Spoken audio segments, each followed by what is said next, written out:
1 Corinthians chapter 11. Be imitators of me, even as I also am of Christ.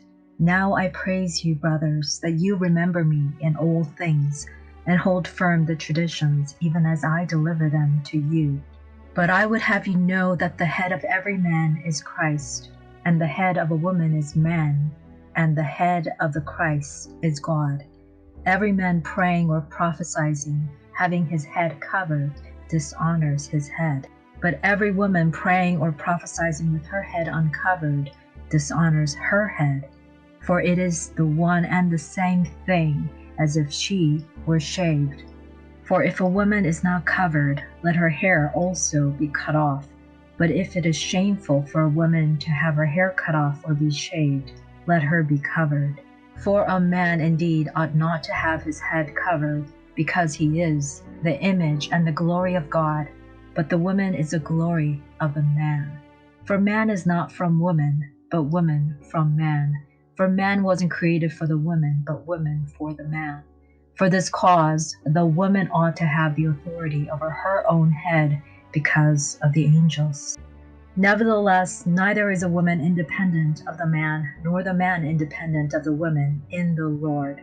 For as woman came from the man, so a man also comes through a woman. But all things are from God. Judge for yourselves. Is it appropriate that a woman pray to God unveiled?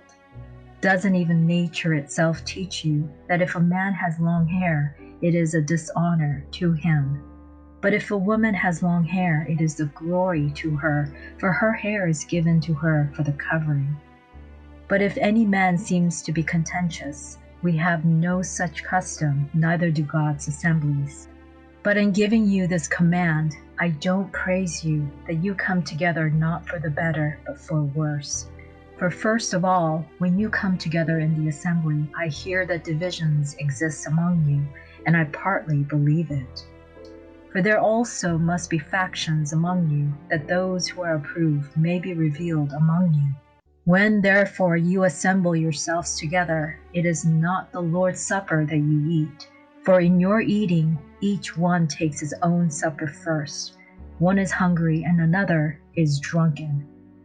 What, don't you have houses to eat and to drink in? Or do you despise God's assembly and put them to shame who don't have enough? What shall I tell you? Shall I praise you? In this I don't praise you. For I received from the Lord that which also I delivered to you, that the Lord Jesus, on the night in which he was betrayed, took bread. When he had given thanks, he broke it and said, "Take, eat. This is my body which was broken for you. Do this in memory of me." In the same way he also took the cup after supper, saying, "This cup is a new covenant in my blood. Do this as often as you drink, in memory of me.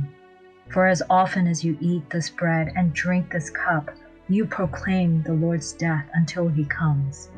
Therefore, whoever eats this bread or drinks the Lord's cup in a way unworthy of the Lord's will be guilty of the body and the blood of the Lord. But let a man examine himself, and so let him eat of the bread and drink the cup. For he who eats and drinks in an unworthy way eats and drinks judgment to himself, if he doesn't discern the Lord's body.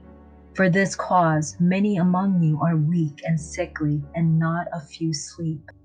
For if we discern ourselves, we wouldn't be judged. But when we are judged, we are punished by the Lord, that we may not be condemned with the world. Therefore, my brothers, when you come together to eat, wait for one another. But if anyone is hungry, let him eat at home, lest your coming together be for judgment. The rest I will set in order whenever I come.